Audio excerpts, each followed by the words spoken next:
viennent de laver la voiture. Hein. Il n'y a pas d'eau dans la piscine. Il est dedans. Encore devant l'écran. Vous regardez quoi? On est sur YouTube. YouTube? Ouais, je connais. Mais vous regardez qui? Rémi Gaillard. Il a créé une chaîne, il publie des vidéos. Mais on peut tous faire des vidéos pour les mettre sur YouTube.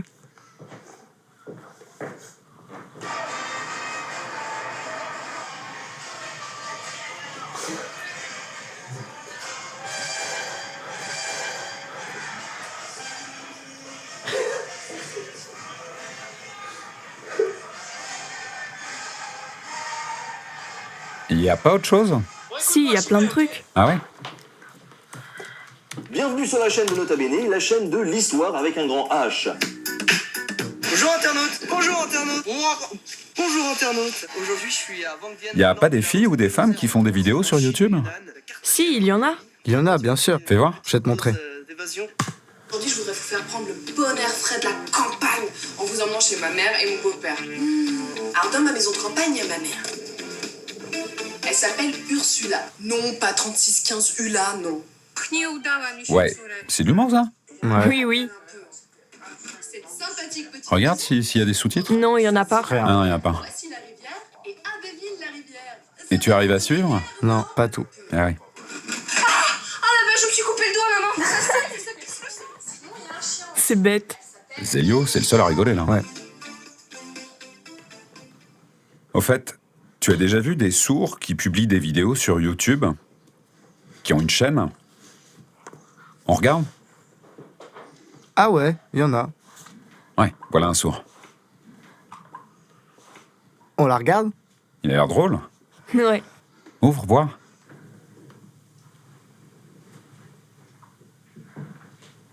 Attends. Maman, t'es pas fumé? Non, j'ai pas fumé. Ben, il parle. Il réalise. Ah, je pensais à un sourd-signeur. Là, c'est pas le cas. Bonjour tout le monde, c'est le plaisir de vous présenter. Quand je vois ça, je me dis que moi aussi, je pourrais créer une chaîne YouTube et y publier mes vidéos. Bah essaye.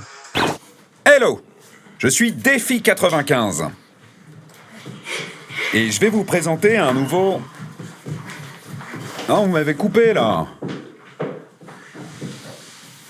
Hey! Je suis Défi95. Et je sors du cadre, là.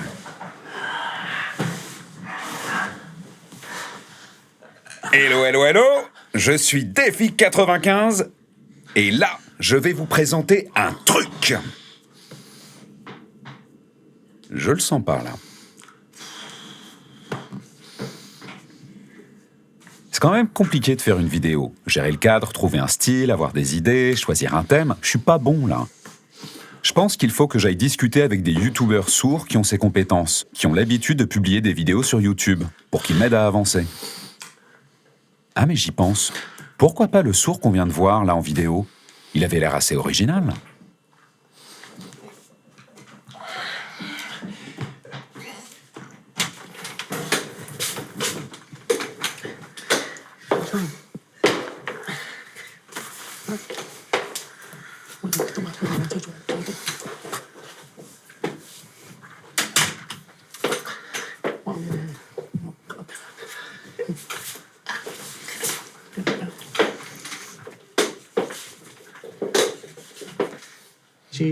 J'ai créé ma chaîne il y a 5 mois environ. Pour l'instant, je fais cette vidéo. Et celle-là, c'est une nouvelle? Ouais, c'est ça. Quand je regarde tes vidéos, je me dis que tu as quand même pas mal de compétences.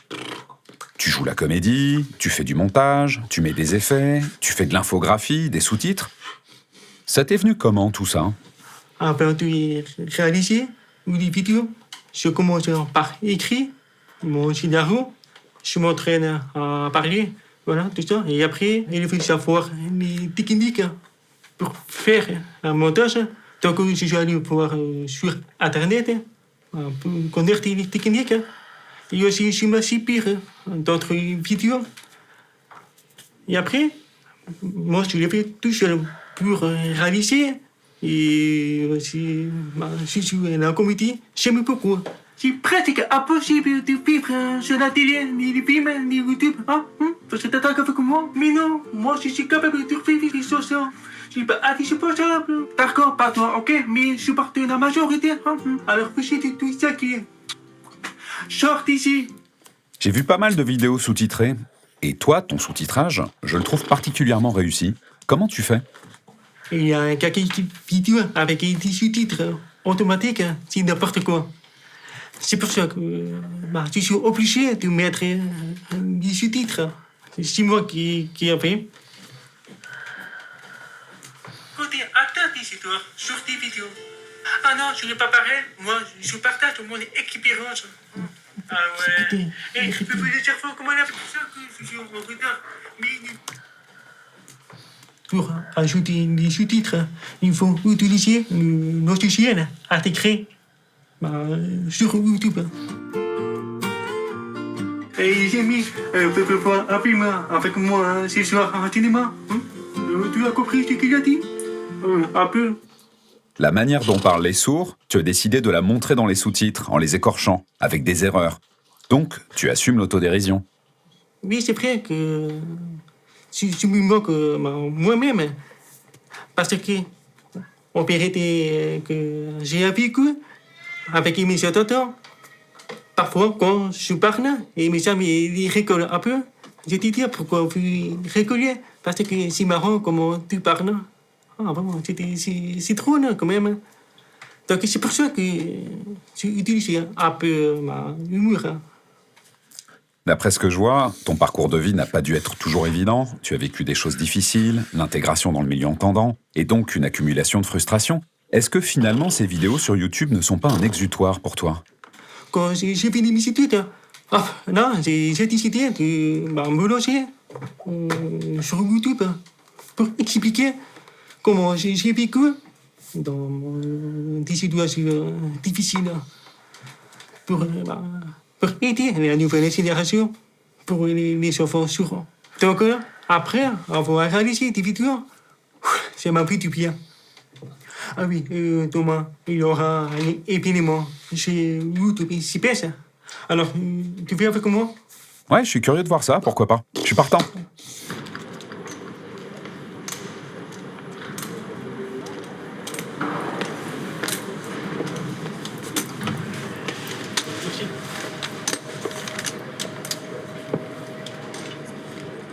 Bon alors là, donc on est au YouTube Space Paris. On a ouvert il y a à peu près un peu plus d'1 an. Et là, vous pouvez voir une partie des créateurs YouTube qui sont déjà venus dans cette première année. Donc là, vous avez Cyprien, à côté de Norman et de plein d'autres. Et puis toi, un jour, peut-être? Oui, c'est super. Donc je m'appelle Chris, pour ceux qui ne me connaissent pas, je vois des têtes que je connais déjà. Ça fait toujours plaisir de vous revoir. Je vais demander à chacun de vous présenter, de me dire ce que vous faites comme type de vidéo, quelle est la chaîne que vous avez. Je m'appelle Stéphane, je suis origamiste. Je crée des modèles d'origami comme ce petit logo YouTube en papier.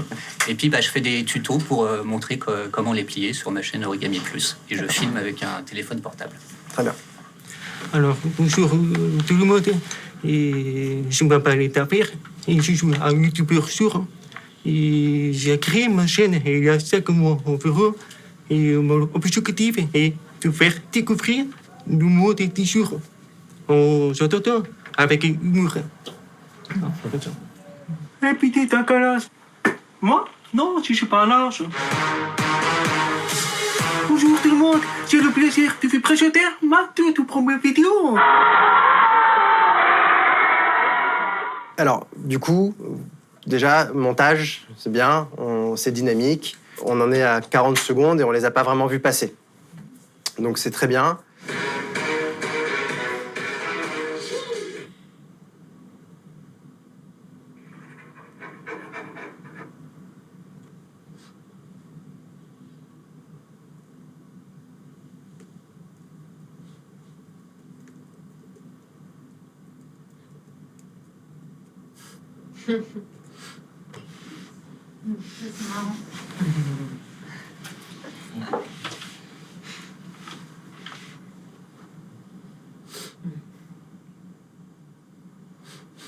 c'est aujourd'hui un peu un style sur YouTube de faire du face caméra comme ça, mais ça marche pas toujours très bien. Dans le podcast, quand tu te filmes et que tu parles, très bien, mais quand tu fais une mise en scène avec 2 personnages, c'est pas toujours très efficace et il vaut mieux avoir des cadrages qui sont plus décentrés que le personnage au centre. Donc tu vas plutôt avoir un personnage de ce côté-là et quand l'autre personne va parler, ça sera de l'autre côté et on aura l'impression qu'ils communiquent entre eux. Suivant. Vas-y.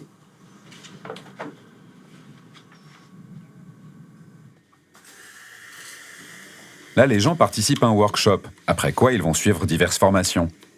Est-ce que c'est gratuit aussi ? On accueille un maximum de créateurs et créatrices YouTube dans l'esprit de les aider à se professionnaliser, à apprendre à produire et à leur donner les moyens aussi techniques de produire à travers des ressources de production, un studio, du matériel. Tout est mis à disposition gratuitement. En publiant des vidéos sur YouTube, est-ce qu'on peut gagner sa vie ? Alors, tous les créateurs YouTube qui publient des contenus originaux sur leur chaîne peuvent gagner de l'argent avec leur production. Ça fonctionne assez simplement. Il y a des publicités que vous pouvez voir devant chaque vidéo sur YouTube. Enfin, pas tout à fait chaque vidéo, mais très régulièrement. Et le principe, c'est que YouTube partage plus de la moitié de ses revenus avec le créateur en question. Donc, plus on fait d'audience, plus il y a de publicité, plus le créateur gagne des revenus. Daffer est un peu pionnier en assistant à cette formation. Ça peut peut-être susciter des envies dans la communauté sourde. Est-ce que vous seriez prêt à les accueillir ? Alors, on le souhaite vraiment, et souvent c'est comme ça que ça démarre. C'est vrai que pour l'instant, on n'avait pas eu de demande, mais s'ils suscitent des vocations, s'ils donnent envie à d'autres membres de la communauté de se lancer, on sera vraiment ravis de les accueillir et de prendre les dispositions nécessaires pour qu'ils puissent suivre les formations de façon adéquate et que ils puissent en profiter comme n'importe quel autre créateur. Charlie Chaplin. Puis je sais très bien pourquoi. On le sait peu, mais Shakespeare s'était Maman, il a de quoi? Et puis les vœux de Jacques Chirac au Corrèze. Papa, il a de quoi? Je n'ai pas compris. Il a de quoi? Il a de quoi? Il a de quoi? Il a de quoi? Je n'ai pas compris. Aujourd'hui, à la télévision, le sous-titrage est de plus en plus présent. Mais pour ce qui est de YouTube, ce n'est pas encore ça. Et quand il n'y a pas de sous-titres, nous, les sourds, ça nous exclut d'emblée. Ces youtubeurs sourds qui ont un pied dans ce monde, est-ce qu'ils ont conscience de l'importance du sous-titrage ? Est-ce qu'ils se mobilisent ? Est-ce qu'ils mènent un combat pour changer la donne ? Voyons voir.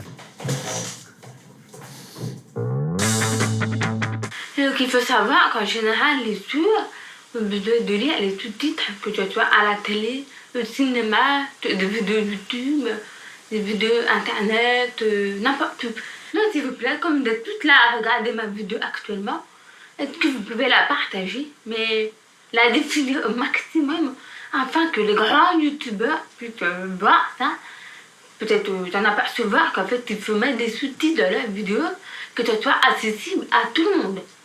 S'il vous plaît. Elle a l'air vraiment impliquée. Elle publie plein de vidéos, elle est beaucoup regardée. Faut que j'aille la rencontrer.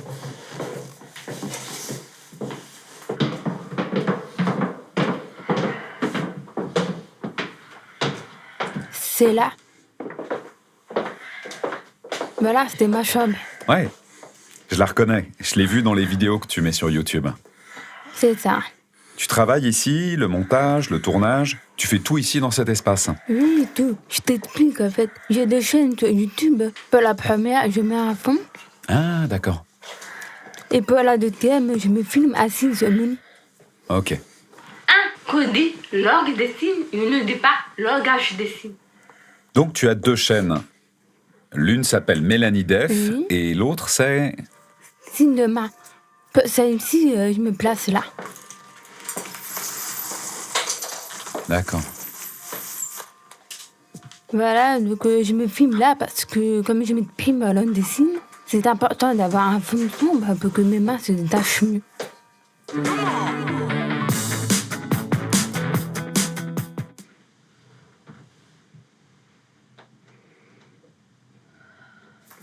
Tes idées, elles te viennent d'où ? Là, c'est plus de langue des signes. Concernant ma chaîne Mélandis, mes idées viennent comment? Elles me viennent de situations qui posent problème. Je me dis, mais ça va pas ça. Il faut parler pour trouver des solutions. Par exemple, il n'y a pas longtemps, j'ai fait une vidéo où je parlais de tout travail. Je disais que c'était un besoin pour les sourds, une nécessité, tout comme la présence d'interprète. J'explique tout ça, c'est important que les gens comprennent. Ouais. Aussi, il y a des personnes qui disent sourd-muet, que c'est logiquement un sourd ne parle pas. Mais il faut savoir que certaines personnes sourdes parlent, comme moi. La langue des sourds, la langue des signes, c'est important. La langue parlée, celle des entendants, c'est important aussi. Moi, j'ai une famille entendante, mes proches sont entendants, mes amis, ma famille. J'ai grandi dans le hanisme. Apprendre à parler, ça a été difficile. Quand je suis arrivée au collège, je réalisais et j'étais entourée d'entendants. À cette époque, j'ai rencontré des sourds, mais très occasionnellement. En classe, j'étais la seule sourde et les élèves entendants critiquaient ma voix. Je me sentais de plus en plus exclue et je n'allais pas bien. Quand je suis arrivée au lycée, ça a été un énorme changement. C'est à ce moment-là que j'ai découvert la langue des signes, le monde des sourds et cette identité dont je n'avais pas conscience avant. Aujourd'hui, avec Rocco, on va faire un tuto spécial Noël. Mais attention, c'est la crise, la dèche. Donc, grâce à quelques conseils, on va passer un Noël magique, mais économique. Natou publie des vidéos sur YouTube. Tu as décidé de t'emparer d'une de ces vidéos et de la traduire en langue des signes. Comment ça t'est venu et pourquoi? J'ai demandé à Natou si c'était possible de traduire une de ses vidéos. Elle a été d'accord. Pourquoi j'ai eu envie de faire ça? Parce que je l'adore, cette fille. Ces vidéos, c'est celle qui me fait le plus rire, que je trouve le plus drôle. Alors j'avais envie de montrer ça à eux, que ce soit accessible. Mais comment tu es arrivé à la suivre? Me connectant sur YouTube. Oui, mais elle parle. En fait, ma sœur m'a aidée, comme il n'y avait pas de sous-titres. Et maintenant, coquille Saint-Jacques. Ah, il en reste un peu. Placez des moitiés de chamallow dans les coquilles. Puis, disposez des bouts de clémentine pour reproduire le truc orange immonde des vrais Saint-Jacques. Une pointe de maillot pour couvrir le goût et bon appétit, bien sûr. L'échange que je viens d'avoir avec Mélanie m'a bien motivé. Je suis remonté à bloc. Maintenant, je suis prêt à mettre mes vidéos sur YouTube. Hello, je suis Défi95 et je vais vous concocter des vidéos en langue des signes sur YouTube. Pourquoi en langue des signes? Réponse numéro 1, parce que j'ai une extinction de voix. Réponse numéro 2, parce que je suis sourd. Réponse numéro 3, parce que les femmes raffolent de la langue des signes. Et les hommes aussi d'ailleurs. La première femme qui poste un commentaire avec la bonne réponse aura droit à... Ah, elle est tombée. Ça veut dire que même la caméra me trouve mauvais. Je suis si nul que ça?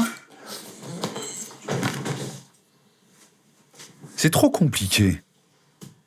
Trouver un vrai sujet qui mette de l'ambiance, pas facile. Et comment attirer la nouvelle génération?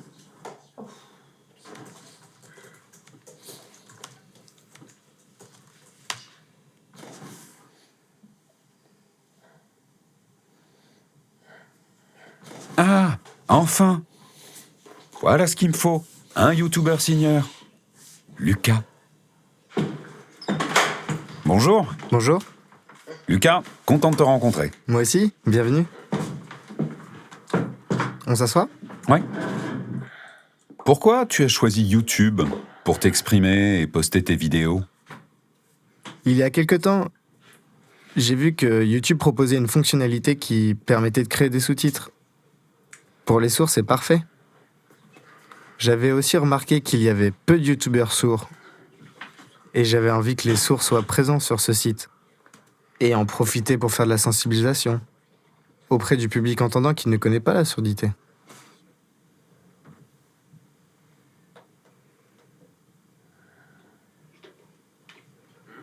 Quel type de commentaires tu reçois? Positif, négatif? Je sais pas trop. Ce que je lis souvent, c'est « Oui, super, merci, j'adore ». Il y a souvent aussi des entendants qui disent « Ah, je connaissais pas, c'est nouveau pour moi, mais merci pour l'info. » Voilà. Et c'est jamais négatif. Bien sûr, j'ai eu des critiques. Et des critiques méchantes.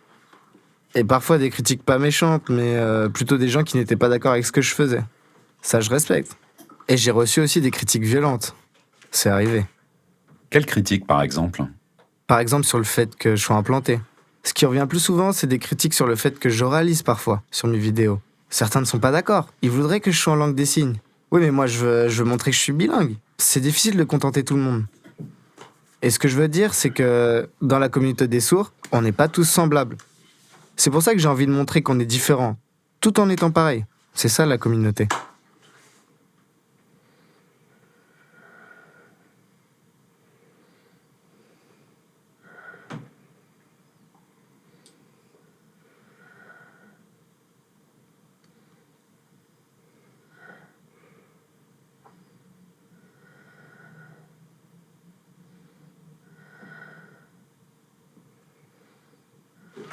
C'est vrai qu'avant, j'acceptais mal ma surdité.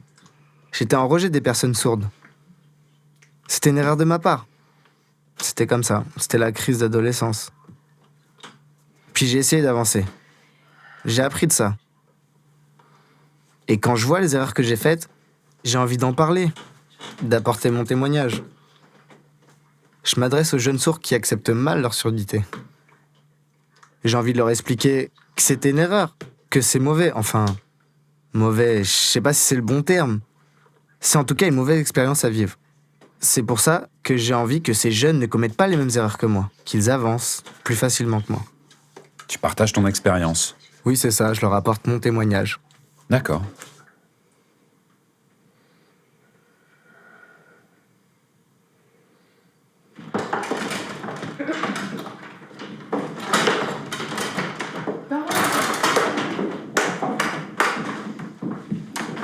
Salut, bonjour à tous. Bonjour. Ça va? Oui. Je suis content de vous voir, les jeunes de l'Institut Saint-Jacques. Vous jouez souvent au baby? Oui. Ouais, de temps en temps. Est-ce que je peux vous poser quelques questions? Ouais, bien sûr. Vous allez sur YouTube ou pas? Sur YouTube, ce que je regarde le plus, c'est les clips. Par exemple, des gens célèbres comme Beyoncé, la chanteuse noire. Rihanna. Il y en a beaucoup. Oui, c'est les clips que je regarde. Avant, je n'allais pas sur YouTube. C'est depuis qu'il y a des sourds que ça m'intéresse. Mais j'y vais pas pour autre chose. Donc vous allez sur YouTube. Certains d'entre vous viennent de parler de youtubeurs sourds. Vous pensez à qui? Bah par exemple Mélanie. Je suis comme Kevin, je regarde Mélanie. Je l'ai découverte parce que pendant un cours de langue des signes, le prof parlait de l'abbé de l'épée. Et il me manquait des infos. Donc j'ai voulu regarder sur YouTube parce que des vidéos en langue des signes, c'est plus direct pour les sourds. Et je suis tombée sur Mélanie qui parlait de l'abbé de l'épée. Franchement, c'était intéressant. C'était cool comment elle expliquait. Ça m'a intéressée et du coup j'ai découvert ses autres vidéos. Et j'ai appris des choses sur la culture sourde. Moi, il y en a 4 que j'aime bien. Lucas, Mélanie, Dafer et Lulu et Titi, les 2 sœurs sourdes. C'est eux que je regarde le plus. Ils sont intéressants.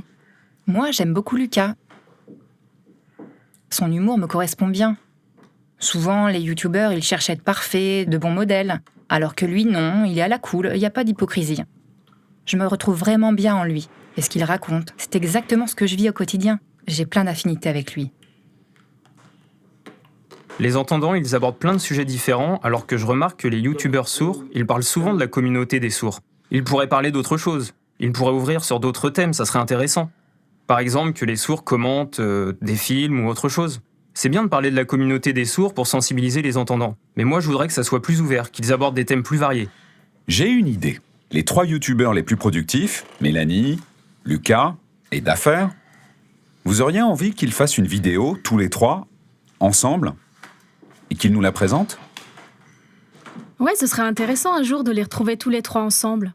Faudrait pas qu'ils nous racontent leur vie, mais qu'ils soient plus dans le jeu, ou je sais pas.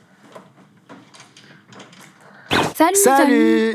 Noël s'est bien passé? Et comme cadeau, vous avez reçu une caméra? Mais, Imo, je n'ai rien reçu. Et vous ne savez pas quoi en faire? Alors venez nous rejoindre dans la communauté des youtubeurs sourds. Tous les deux, elle va vous donner des conseils. Ouais, moi, je n'ai pas besoin de conseils. Sur la façon de vous filmer, de vous tenir, parler, signer. Toi, t'es vous libre. Ouais, je n'ai pas la peine de parler ou signer. Il y a des sous-titres. Et n'oubliez pas de vous abonner à nos chaînes. S'il vous plaît. Et ben non, et moi, abonnez-vous à ma chaîne. À bientôt. Salut. Salut.